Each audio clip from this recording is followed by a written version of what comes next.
Yo, yo, yo, what's up, my wrestling fans? It's your boy E here with the GSMC Wrestling Laureate Podcast. Thank you for tuning in to another amazing wrestling show where I know all your wrestling factoids. I know what you're going to say to me before you're even thinking. I'm just kidding. No, definitely not what's going on right now. I'm not a mind reader. Definitely wish I was. I think I'd be way more further in life. Imagine I'd be president. I would be president. Or perhaps I can win the lottery. Like, imagine if I can read, I'm just kidding. No, let's move on. Thank you for tuning in to the GSMC Wrestling Laureate Podcast brought to you by the GSMC Sports Network. We have a great show for you guys lined up. Today we have our Monday Night Raw review. We have our WWE NXT preview. And we're going to move on to my Ultimate King of the Ring. We're going to look back in history to find out from 2014. We're going to go back on the 16 last winners of the WWE King of the Ring, kind of come up with who's the best. So for segment 3, we're going to start with bracket 1, and for segment 4, we're going to move on to bracket 2. It's that huge, guys. It's going to be great. It's going to be great. We're going to find out who has been, without a doubt, the best King of the Ring representative in terms of the WWE, in terms of professional wrestling. This wrestler who wins this tournament basically made his name from the King of the Ring. It basically kind of propelled him to like newer heights. So we're gonna find out, who is in fact the ultimate, historically King of the Ring in his illustrious career. So this is gonna be pretty dope. And we're gonna end it all off.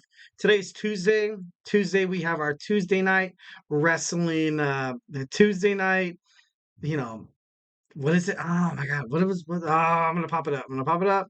What is it? Bum, ba-da-da. Or Tuesdays today in wrestling history. I'm basically gonna give you guys some things that happened today on May 14th, and yeah, we're just gonna go ahead and dig right on into that. So, well, before we get moved on, and before we move on to any other, any more wrestling factoids or anything like that, I want to remind you guys to use the tips and donations link. We get a number of questions from viewers like you that come in during the show. So to ensure that your question gets read on air, I ask you guys to use the tips and donations link at the gsmcpodcast.net and just give me your questions. Tell me what you like. Tell me what you don't like. Tell me what you think, who you think the best King of the Ring competitor is. Tell me what you think about Monday Night Raw. Tell me about, WWE NXT when we go over it. Definitely love a lot of audience engagement. Obviously, that's what wrestling and sports is all about. A little sports banter does a body good. So don't be afraid to hit that tips and donations link. Again, it really does help the show, guys. Of course, if you got to hit some criticism, feedback is a gift. Feedback is a gift. I take criticism pretty well, unless you're going to criticize me like Chad Gable criticizes the Alpha Academy. Because if that happens, I don't think I can take it. I'm just kidding. No. But like I said before, we love peace, love, and positivity here at the GSMC Sports Network. There's already too much bullspit in the world, too much negativity. It's time to lift thy neighbor up with a little bit of compliments here and there. Like, you know what I mean? You don't want to be a discourager. You want to be an encourager. So definitely something to, but let's go ahead and move on with this wrestling podcast here. So again, the link is the GSMC podcast.net. So yeah, let's go ahead and move on to our first segment. We're going to talk about our WWE Monday Night Raw preview. It was a pretty good one. Review was a pretty good one. Can't lie. Drew McIntyre started out. He came out guns blazing, absolutely guns blazing. He just seems like he's just like a disgruntled old grunt at this moment. Like he comes out.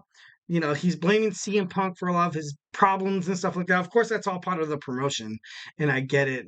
And I kind of liked how Damien Priest came out. I kind of like that. I kind of like how, Drew McIntyre was like, "Hey, CM Punk is not here. Last week I left, and then all of a sudden he comes in. Actually Drew McIntyre left he left in a pretty badass car. So it's not too bad to be Drew McIntyre right now. But CM Punk left.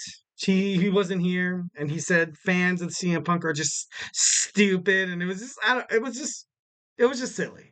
It's just silly, kind of like that high school drama.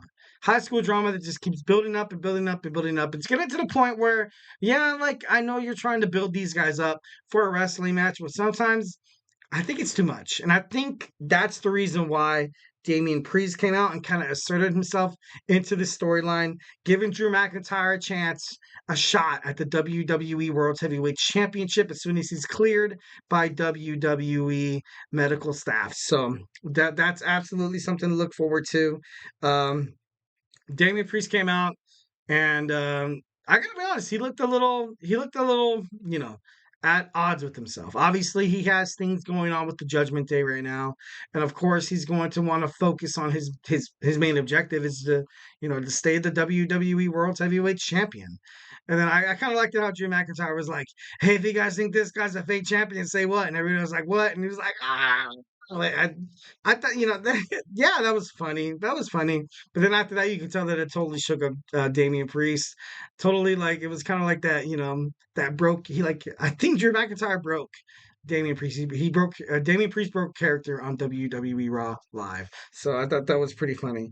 So like I said, Drew McIntyre is tired of getting no. Damien Priest is tired of getting known as this dime store champion. He's tired of Drew McIntyre running his mouth saying that he's just a bridge champion. He's tired of Drew McIntyre saying that his win was in fact a fluke. And then he went on going saying that, "Hey Drew, like honestly, you're the one who told me to cash in on you. You were the one who said you pray that I cash in on you.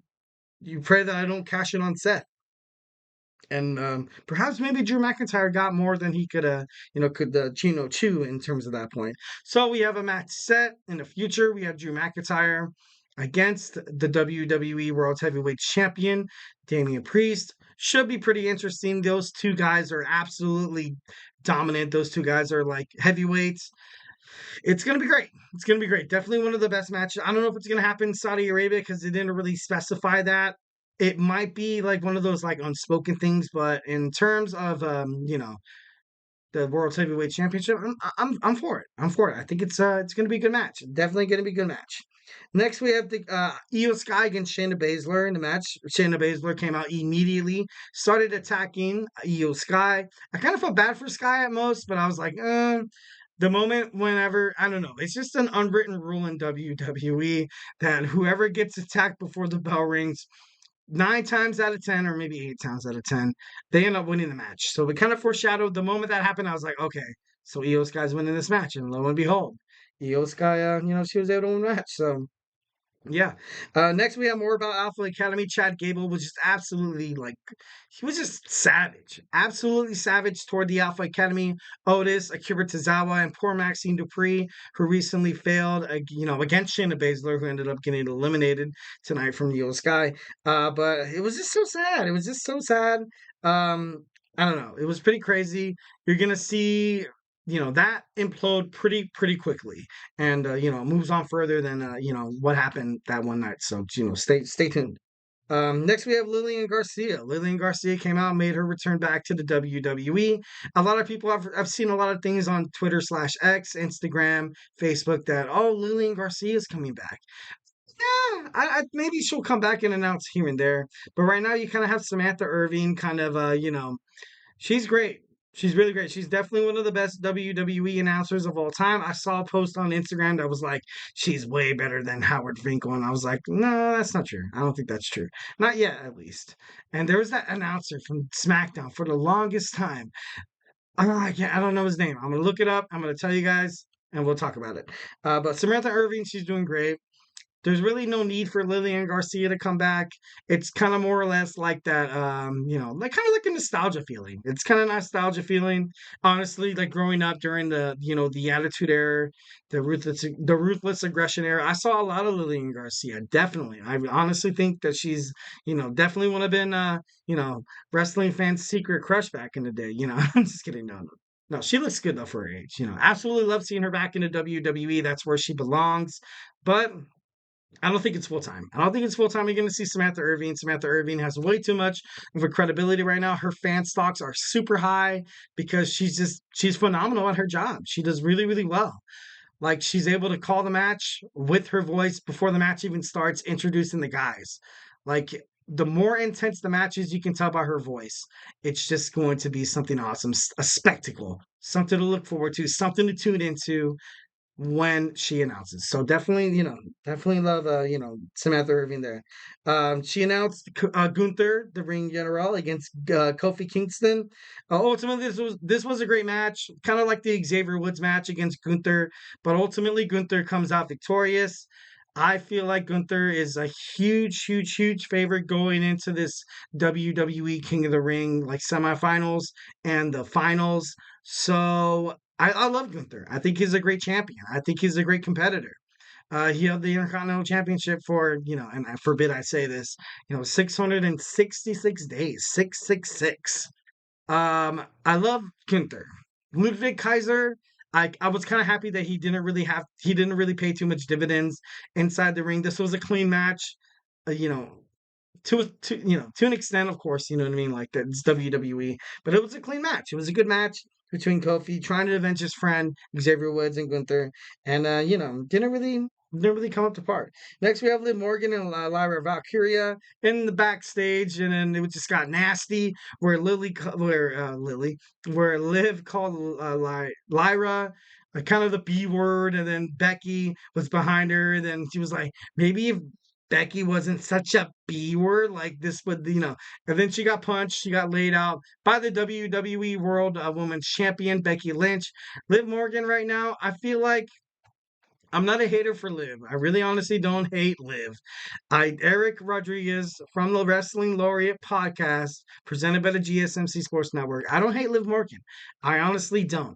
I just feel like her promos are just like they lack thereof. Like she just like she's. I feel like she's not yet there yet, and it's just kind of sad because I know she's been with the company for so long, from the Riot Squad with Ruby Riot, with Sarah Logan and stuff like that. But I just don't feel like she's ready to hold on to a championship. And I feel like the moment she kind of wins a championship, it might kind of seem a little kind of pandering to the crowd, or kind of just like pandering to all the naysayers saying that why don't they put a strap? All the people being like, hey, why don't you like Liv Morgan? Hey, Eric, why are you talking crap on Liv Morgan? I'm not talking crap on Liv Morgan. I like Liv Morgan. I like what she's about. But kind of like what's going on with Mercedes Moné and AEW. It's just the same promo. It's the same crap that's just spitting out over and over and over and over again. Like it's to the point where, you kind of want just something different. Like, you know what I mean? Like, of course, Rhea Ripley got injured. Rhea Ripley got injured. She was the champion. She had a forfeited championship. Who is a good champion that could represent the women's division well? And that's Becky Lynch.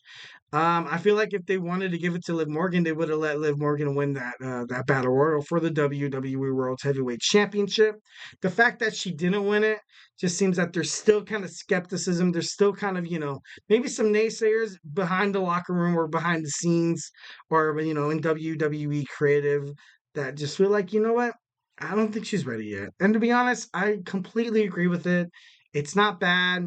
I'm not saying that Liv Morgan sucks. I'm not saying that she doesn't deserve a future title shot. And I'm just saying, like right now, it doesn't seem ready. It doesn't seem ripe. It's kind of like biting into that apple that's not, ripe yet, or that banana that's still green, and you're just like, what the heck is it? It's not ready yet. When it's ready, like a beautiful, delicious banana turns yellow, peel it, you just eat it. It's music. Delicious. It's beautiful. Hopefully that turns out to be the story level. Well, that's what that's just me. Okay, enough. Comparing WWE superstars to fruit. Uh, you know, of course, Roman Reigns is probably the biggest. Like, he's probably the biggest pineapple. I'm just kidding.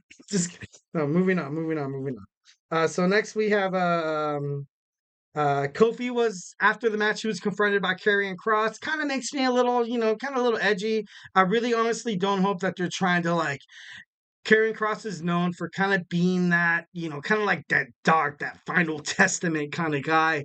I kind of hope, I wish that WWE, or hope Paul Levesque doesn't have like the chance that Kofi Kingston might turn dark, might join these new guys, exploring his dark side and stuff like that. I don't like it. I don't think it's good.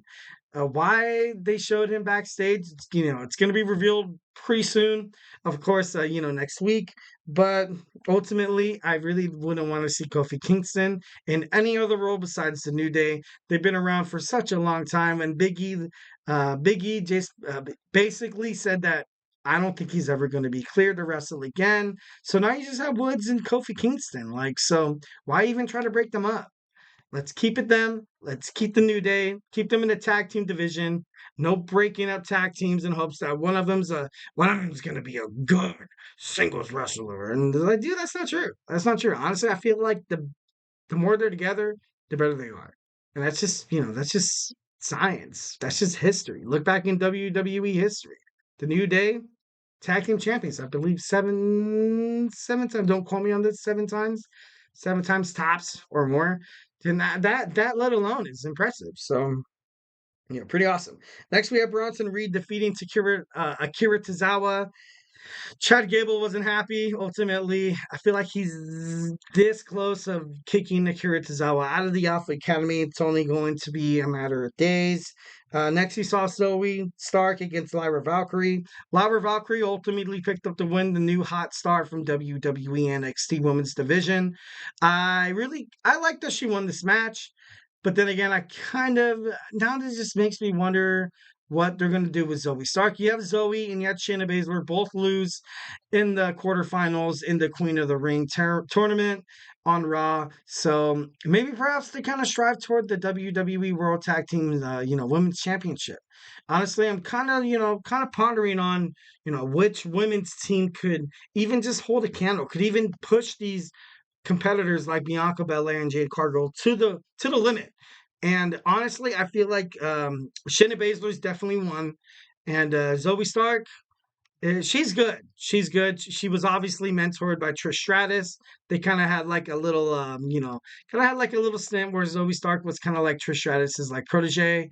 Things didn't work out. Zoe Stark and Trish Stratus feuded, but ultimately, I think this is the right spot for Zoe Stark here. And I kind of wish that she does get a push. Kind of wish that it gets better for her. So yeah, moving on, we had Sami Zayn versus Otis. Otis, he was like right there. He was ready to win, and then freaking Chad Gable had to put his Alpha Academy nose into it, ultimately costing Otis the match. Otis wasn't happy, but what do you expect the poor guy to do? Like, and then he got slapped. He got that, the snot slapped out of him. Absolutely dreadful. Like, it was demeaning. It was disrespectful. It was just something that I the fans were into it. They were backing up Otis, and kind of reminds me of like that Shawn Michaels and Diesel kind of storyline, where Shawn Michaels was treating Diesel kind of like shiitake mushrooms, and then you had the feud. You had the big guy, the big sensitive guy, turn against the Heartbreak Kid, Shawn Michaels, and then ultimately it put both of those superstars over. So maybe this might be quite of a bump for Otis, but ultimately I feel like some good things are going to come out of this. Like I said before, I wasn't really a huge fan of Chad Gable going heel, but I'm taking it one day at a time. Give me a chance. And Sami Zayn saw this. Sami Zayn saw Chad Gable trying to bully Otis. He tried to come to Otis's aid. He did ultimately, but at the end of the day, Otis was slapped. Got the snot slapped out of him. Next, you saw Becky Lynch against Dakota Kai. Damage Control interfered, of course. Y'all didn't see that coming. So the match was a no decision. But Lyra Valkyrie came out and aided Becky, and once again, Liv Morgan sticks her nose in the business that doesn't really concern her. Honestly, I don't think Liv Morgan really deserves a title shot at this moment. But she's in portraying herself as definitely one of the best women's superstars in her division in the main card. And like I said before, I'm not buying it. Let's find out what happens in the next couple of weeks. And yeah, honestly, it should be interesting. So then you have the World Tag Team #1 contenders match: Finn Balor with JD McDonough, the Creed brothers, New Cats Republic, and AOP. Ultimately, thanks to Carlito, the new inaugural, member of the Judgment Day, helped Finn Balor and JD McDonough win the #1 contendership for the Awesome Truth. So it should be it's gonna be interesting, but Damien Priest at first didn't really seem happy. He kind of, accepted Carlito, and he was like, you know what you did out there was cool, man. I thought that was pretty cool. Like, when I heard that, I was like, nice, nice. So, but anyways, last but not least, we have the, main event: Jey Uso against Ilja Dragunov. Uso was able to pick up the victory. Once again, no interference, no BS. Awesome. Definitely something that Paul Levesque is like kind of trademarking here, that he wants the matches to be clean and, clean and clear. Ultimately is the best for what wrestling is. And that's just old school, old fashioned wrestling. Like back in the day, there wasn't like interference every match, because during the Vince McMahon era, it came crazy to the point where every single match. Someone interfered, like, oh, what? Like, or someone attacked someone in the steel chair. Like, it was predictable and it was kind of annoying. But right now, the way they're kind of doing it is, I kind of think it fits. And so we have, Jimmy Uso. No, Jimmy Uso. We got Jey Uso defeating Ilja Dragunov. Kind of feel bad for Dragunov, but he shouldn't hang his head low at all. The former WWE NXT champion has such a bright future in the WWE main card. So honestly, I don't hate this loss. I don't hate this loss. I don't think this really destroys his credibility or demeans his worth in terms of WWE at all. So love that Jey Uso won. Main event, Jey Uso is moving on to fight Gunther in the semifinals. And for the Queen of the Ring, you have Lara Valkyria against Io Sky in the semifinals. So, definitely something to look forward to. I'm looking forward to. It's going to be an electric Monday Night Raw next week. So, yeah, make sure you stay tuned and watch that. Next, we have our WWE NXT preview. We're gonna find out. NXT's a hot brand. NXT's a hot brand right now, especially in terms of the women's division. The NXT women's division is probably one of the best women's division in terms of professional wrestling. So, yeah, let's go ahead and jump right into that. So, hey, don't go anywhere.